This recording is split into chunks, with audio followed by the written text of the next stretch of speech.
I think that the big takeaways for me were you want your clients or customers and also staff to be registering more oxytocin and feeling less triggered, right?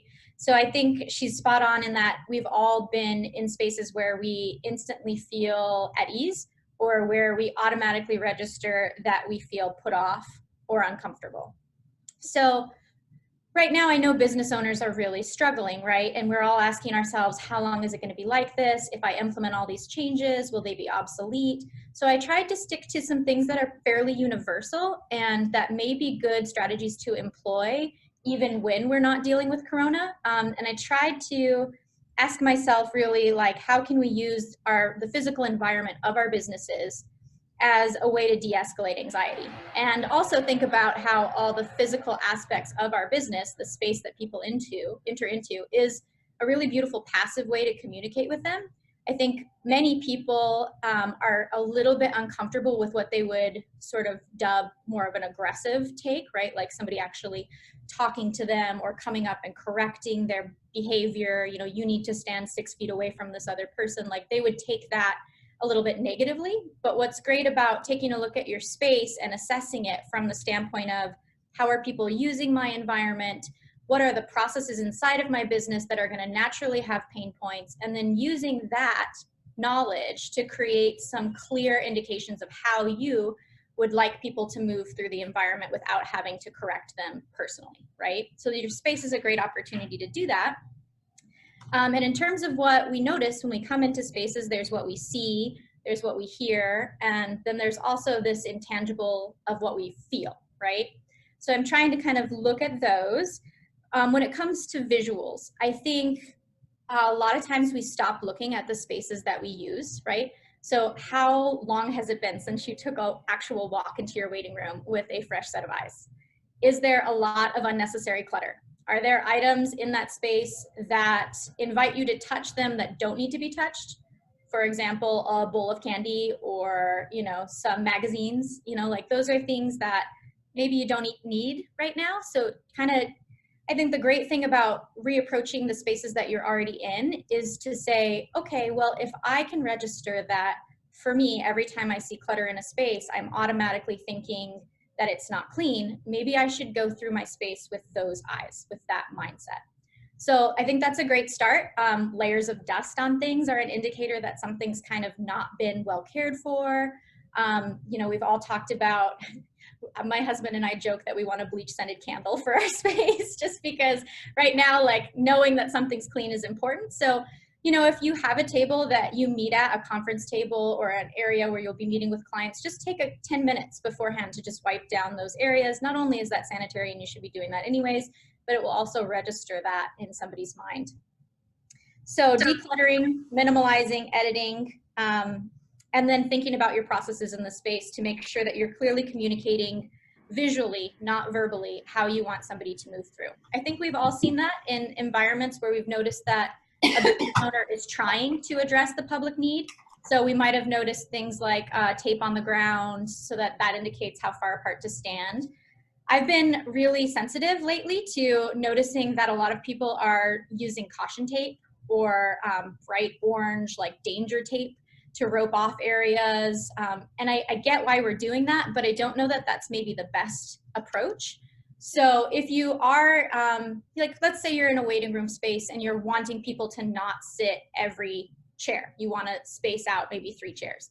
Some things you could do, you could take your chairs and turn them so that they face the wall. That way it's clear that those aren't to be, you know, for seating. And then you don't have to have the trouble of removing them. Or you might get on your copy machine and do something unexpected, like print out some great positivity quotes or some humorous things and pin those to the chairs, the backs of the chairs that you don't want people to sit in. And so then when people are looking at something, they're not feeling a lack. They're not thinking, oh, I can't sit there. Oh, bummer, Corona, yuck. They're looking at it and they're like reading something that makes them smile or makes them think differently. And then they're taking their seat, as opposed to seeing a nonverbal cue. The caution tape really sort of puts to mind crime scenes or makes you feel automatically on guard, right? So be kind of a little bit cognizant of that, how you're roping things off. And then other great indicators, like it's spring, guys, and we all want to feel like the beauty of new things and growing things. And so if you wanted to just get some nice plants once you've decluttered your space and bring a little bit of the outdoors in, that is a great way to make the space feel a little bit more loved and to just make human beings feel a little bit like the space is like a clinical environment. Because once you clean everything out and sanitize everything, you still need to add a little bit of warmth or personality to your space. In terms of color, some great things to know are that long wavelength colors like reds, oranges, bright, vibrant, super saturated, warm tones, those automatically are used by marketers to get people to feel a bit anxious. So like think about your fast food companies or your like Target, it's a big red Target, right? So they're trying to trigger in you a sense of urgency and a little bit of that low grade anxiety because they want you to buy. The opposite of that are shortwave spectrum or cool tone colors, where you're using blues, whites, greens. Blue is the most culturally and universally liked color. We've done some surveys into that, and that's the color that automatically people feel a bit more ease. So if you are thinking about adding to your brand or changing up your space or bringing something into your space to help calm people down, try to reach for the cool tones or the colder end of the spectrum. How you create experiences. So the sidewalk wait is something we've all been thinking about. Like, are people waiting in line to get into your space outside? And if so, how can you make that less of a pain point? You might consider putting out a clapboard with some free Wi-Fi so that if you're a retailer or somebody who does a lunch hour rush, you're not losing those people who want something to do while they're waiting. So that could be a fun thing to do. That's easy to change afterwards too. So if you have a clapboard that says, hey, our Wi-Fi is here, here are the spots to wait on the sidewalk. After this is all over, you can certainly change that so not everybody can get on your Wi-Fi.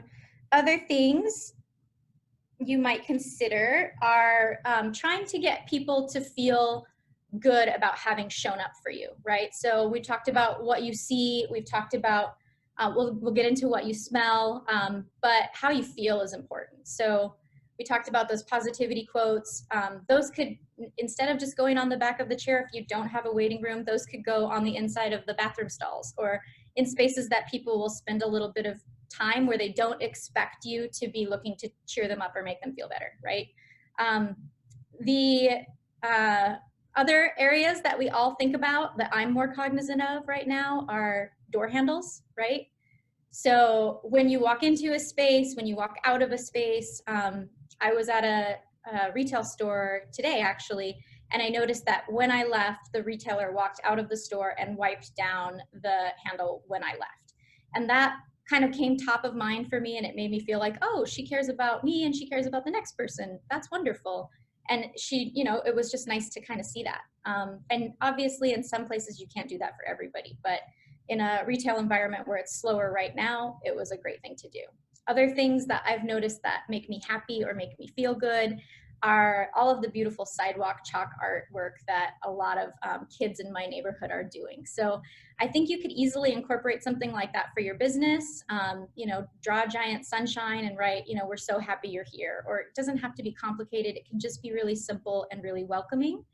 You might also consider having or teaching your team to really welcome people in a way. I'm sure Janine will touch on this a little bit more, but get a set of pom-poms or look at what you already have at home. Do you have some funny foam fingers? How can you cheerlead the people who are showing up for your business and really just like get them out of their box of like how they expect to be interacted with? Because if you can get them out of that expected space, you can catch them off guard a little bit and make a real impact and make a real change for them. Smell. So I think another important thing here is that some people are really sensitive. So when we're talking about soundscapes or smells, the key is subtle, right? So ask yourself what you would enjoy, but maybe not a ton of. Like we've all been stuck in the elevator with the old lady who wears way too much perfume and it's not a pleasant place to be. So Get a room spray with like maybe a little bit of citrus, because citrus has been sort of known to kind of perk you up and make you feel a bit brighter, more awake. You could spray some of that in the air. You could diffuse some tea tree oil, which is known to have some great antiseptic properties. And you could put that on a timer so that it's not overwhelming, but it's just kind of occasionally letting that out. And that also is a subliminal trigger for people as well, in terms of scent is a really powerful subliminal communicator. So, you know, think about that. That could be a good opportunity for your staff to feel a bit of a pick-me-up during the day too. Soundscapes, if you've ever been to Disneyland, you know that they hide speakers everywhere and they play positive music or snippets. I don't think you need to be obnoxious with this, but maybe you look for a chill vibes mix on Spotify and you put that, you know, positive Sunday morning tunes. You put that low key playing in the background just to kind of set the tone of the environment. So those are things that you might hear, smell, notice. I do think that the biggest opportunity you have right now is to do something to address what people are already feeling, even if you can't do everything.